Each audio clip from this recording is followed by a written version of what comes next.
Fala galera, Henrique Ribas e olha só, hoje eu tô aqui para trazer 5 itens dentro do Lightroom, 5 ferramentas escondidas dentro da sua estrutura, que eu tenho certeza que ou você não conhece ou você não sabe usar corretamente. Vamos lá? E nessa primeira, digamos, dica incrível que eu tenho para trazer para vocês, eu vou trazer, digamos, uma ferramenta que é pouco conhecida e de grande eficiência. Ela é muito válida para que a gente tenha cada vez mais controle do volume de exposição que tem numa sequência de imagens. Imagina só que a gente esteja trabalhando num evento social, num casamento, por exemplo, ao ar livre, e nesse casamento a gente tem a luz entrando, a luz saindo da nuvem, uma variação constante, ou você mesmo veio a errar num determinado tipo de fotometria. Então isso tudo pode, digamos, culminar numa sequência de imagens, digamos, totalmente aleatória de luz. E eu tenho aqui uma sequência de exemplos para vocês que a gente pode trabalhar. Aqui eu tenho uma sequência já de cara numa cerimônia. Essa sequência eu vou confessar para vocês, ela é fake.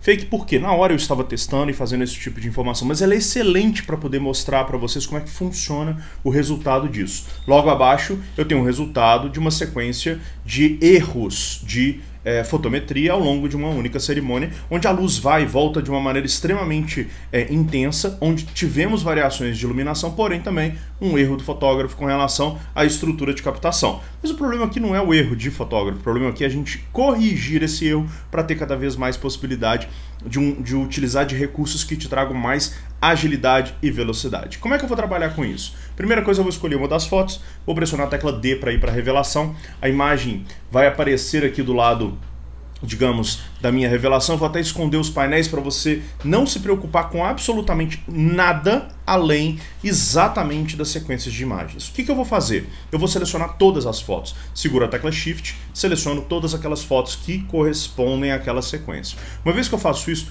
eu vou olhar entre essas fotos e perceber que, dentre essas imagens, eu tenho uma sequência de possibilidades onde eu posso ver que existe variações, mas existe uma delas que pode corresponder a uma imagem de maior fidelidade à minha necessidade.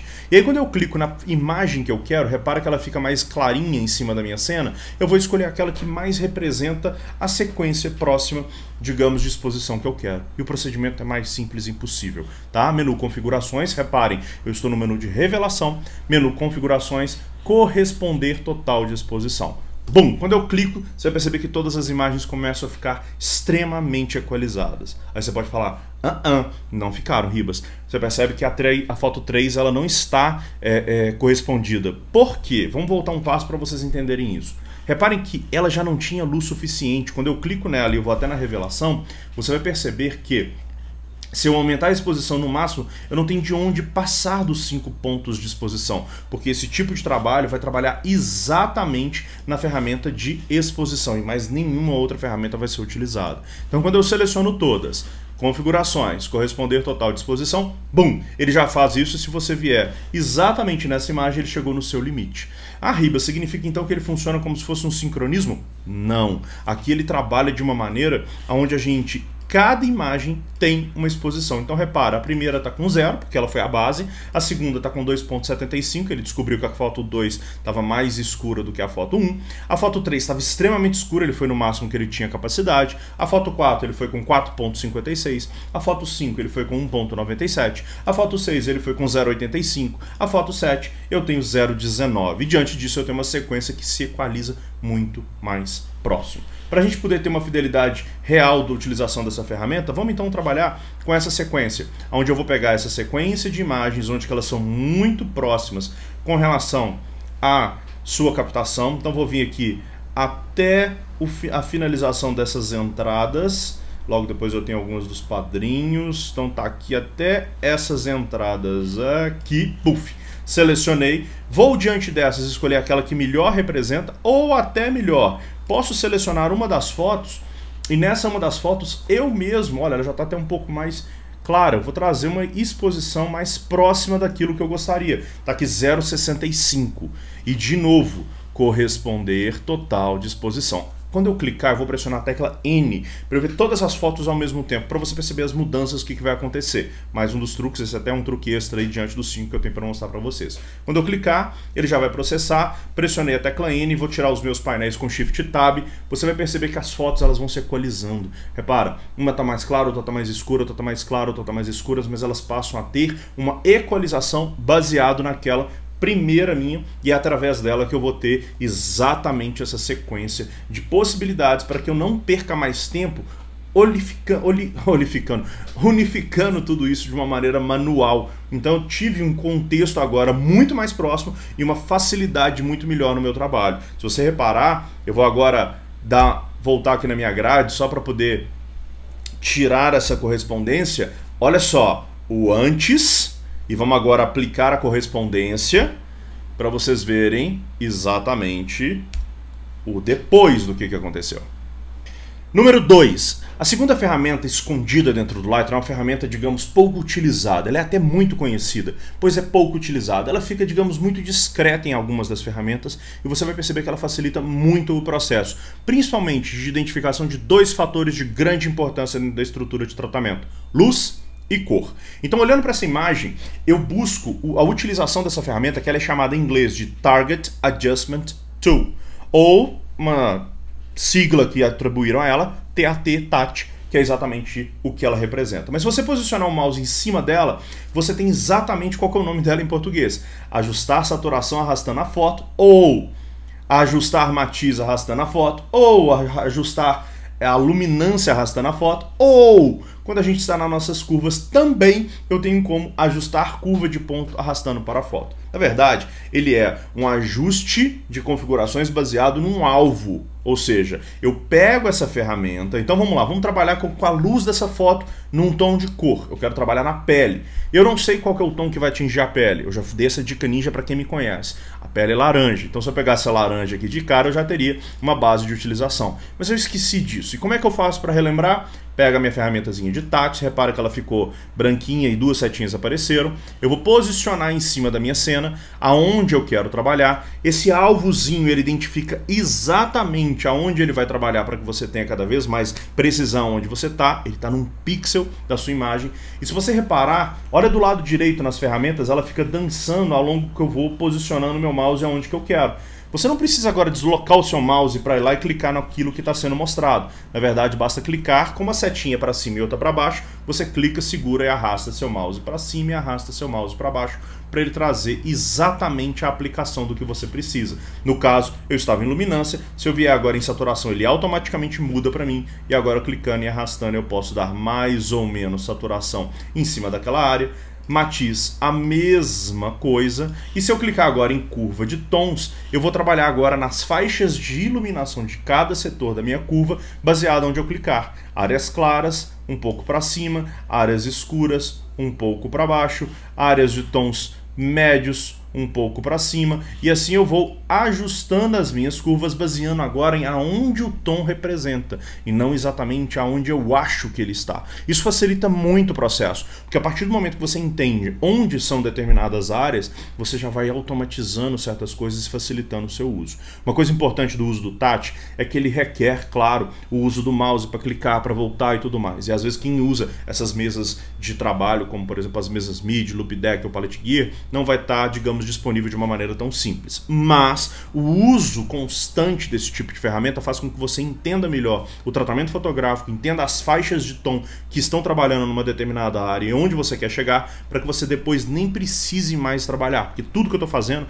é possível a gente fazer depois só com o clique nas devidas ferramentas. Dica número 3. Essa dica número 3 a gente já começa a envolver pincéis. Ela está relativamente escondida, é uma ferramenta relativamente nova, ela já está presente há vários meses, mas pouca gente utiliza. Quem vê as minhas transmissões sabe que eu falo dela o tempo inteiro, mas é uma das ferramentas que eu mais admiro trabalhar. E ela tem a ver com luz e cor também, porém ela tem a ver com pincéis e filtros localizados. Quando eu acesso um pincel, o que é comum das pessoas pegarem é: eu vou usar a máscara automática para selecionar esse terno para facilitar um tratamento, porque esse terno deveria estar mais claro do lado direito, deveria estar mais estruturado em termos de cor, o azul dele está muito forte, eu quero ajustar isso. Claro, nessa imagem facilita muito, porque eu poderia ajustar o tal azul da imagem baseado aqui no meu HSL, pois toda a imagem não tem azul além do terno dele. Mas vamos supor que eu tenho outras áreas em azuis que eu não quero trabalhar. Esse é um exemplo importante da gente entender. Então repara, eu quero pegar agora nessa faixa do lado direito do meu terno. Vou pegar aqui, por exemplo, uma ferramenta de filtro graduado, clico, seguro e arrasto. Eu faço a marcação onde eu quero. Lembre-se, tecla O, ele me mostra onde é que ele está trabalhando. E aqui eu quero clarear essa determinada área para eu trazer um pouco mais de luz para o terno dele se equalizar. Só que eu estou clareando parte do fundo, está criando uma leve diferença no meu fundo também, o que eu não quero que aconteça. E aí, diante disso, o que eu faço? A partir desse momento que eu não quero que pegue outra área, eu vou tirar o tratamento só para a gente poder entender, eu vou pressionar a tecla O e aqui embaixo eu tenho máscara de intervalo. E eu quero trabalhar de acordo com a cor. Ou eu poderia até trabalhar de acordo com a luz. Depois eu mostro a respeito da luz para vocês entenderem. Quando eu clico a respeito da cor, eu tenho um conta-gotas. Pouca gente sabe que eu tenho como escolher até 5 alvos desse conta-gotas. Ou seja, quando eu clico, eu posso escolher um alvo. Repara, ele já faz uma cena. Seguro a tecla Shift, eu posso selecionar um outro tonzinho talvez mais escuro. Ele somou para mim, já fez uma seleção mais próxima. Eu posso somar um tonzinho mais claro também. E ele já somou isso. Eu posso fazer 5 vezes. Sem o Shift, quando eu clico, ele tira os meus conta-gotas e passa a trabalhar só naquela área.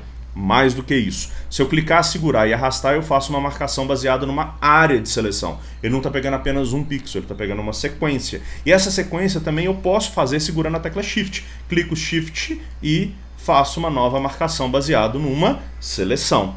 E a partir disso, vocês vão reparar, olha, que eu já não tenho mais a seleção de outras áreas que não tenham aquela determinada tonalização. Retiro a minha tecla O e agora eu posso trabalhar exatamente naquela área sem influenciar no fundo, que era o que estava me atrapalhando naquela hora.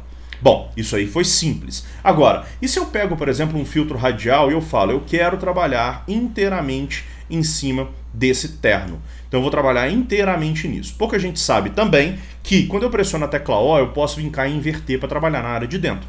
E você vai reparar que essa marcação dessa elipse ela não captou tudo que eu gostaria. Então eu posso diminuir a minha difusão para que ela tenha uma dureza maior, que ela não tenha uma fumaça entrando. Agora eu tenho certeza que está pegando toda essa área. E aí reparem que eu vou vir aqui e trabalhar com a minha seleção de cores, aonde eu vou falar, olha, conta-gotas, eu quero que você trabalhe nessa área, segura a tecla Shift e também trabalhe nessa área. A seleção foi muito mais precisa, retiro a minha tecla O e eu posso agora, por exemplo, olha, trocar a cor desse terno, tirando a minha saturação e deixando ele com outro tom, se é que vai ser interessante a gente fazer isso. Dica número 4, ferramenta número 4. Essa tá realmente muito escondida e se você conhece ela, comenta aqui pra mim. Se você não conhece, eu quero que você deixe o seu comentário aqui também. Ribas, eu não fazia ideia que essa ferramenta existia. Isso vai me ajudar bastante. Não, eu já sabia, mas não lembrava. Eu queria, digamos, aprender um pouco mais e foi muito útil o que você me falou. E onde que ela está, digamos, inserida?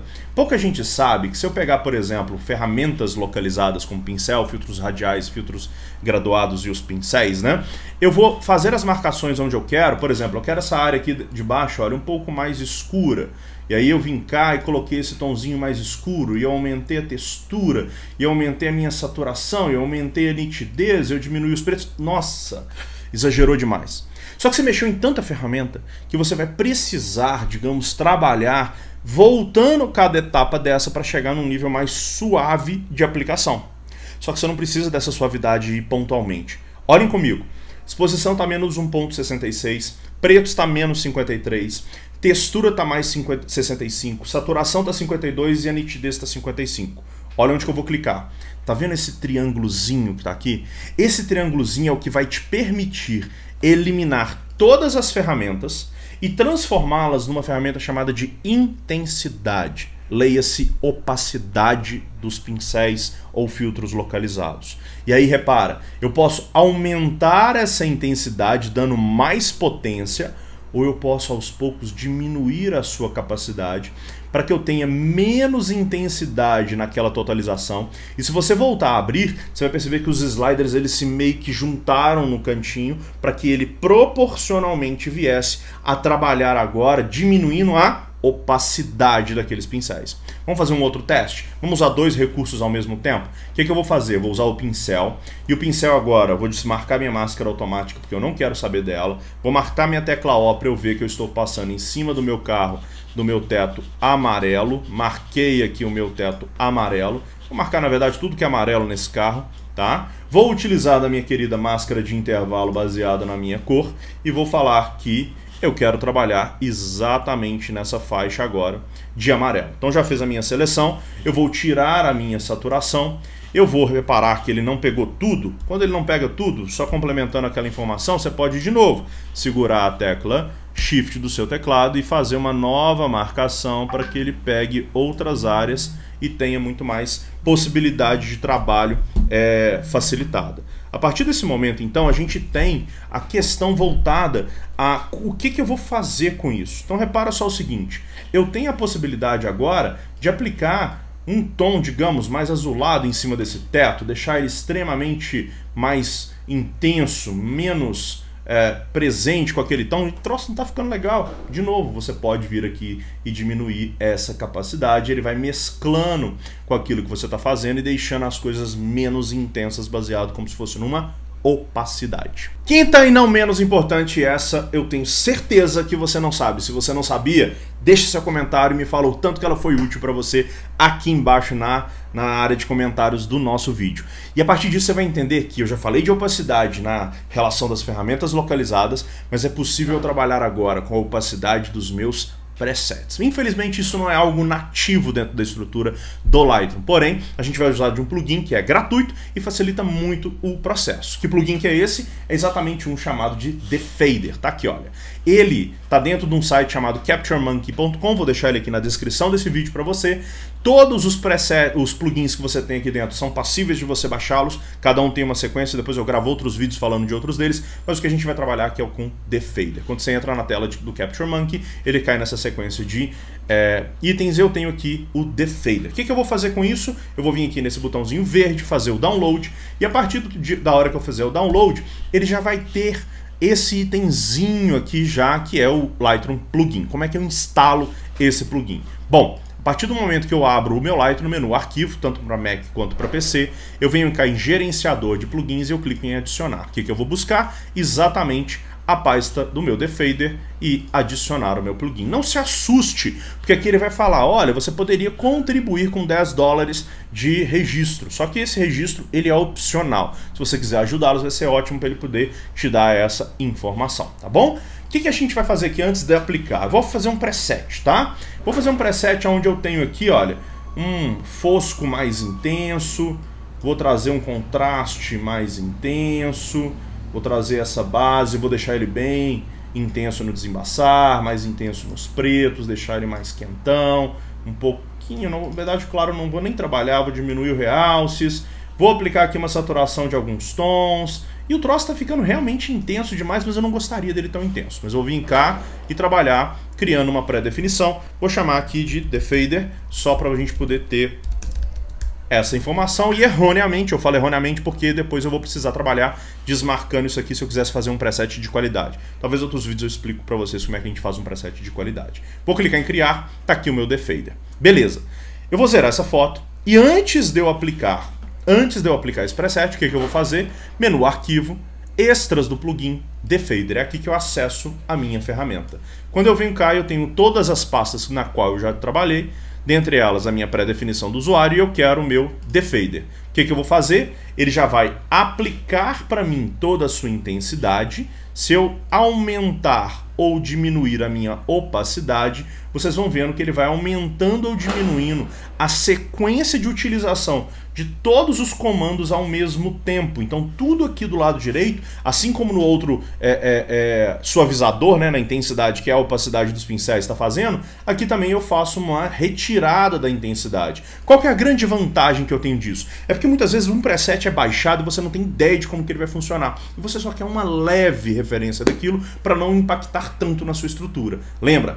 Exposição e equilíbrio de branco são muito pouco utilizados em preset. O jeito que eu criei aqui é errado. Foi uma maneira só de exagerar para você enxergar o que está acontecendo. Mas a utilização desse tipo de plugin vai facilitar muito, muito toda a sua estrutura. E se você gostou, deixa aqui o seu comentário. Se você gostou do vídeo, deixa seu like, compartilhe com os amigos, se inscreva no canal, ative as notificações e até a próxima. Conte sempre comigo.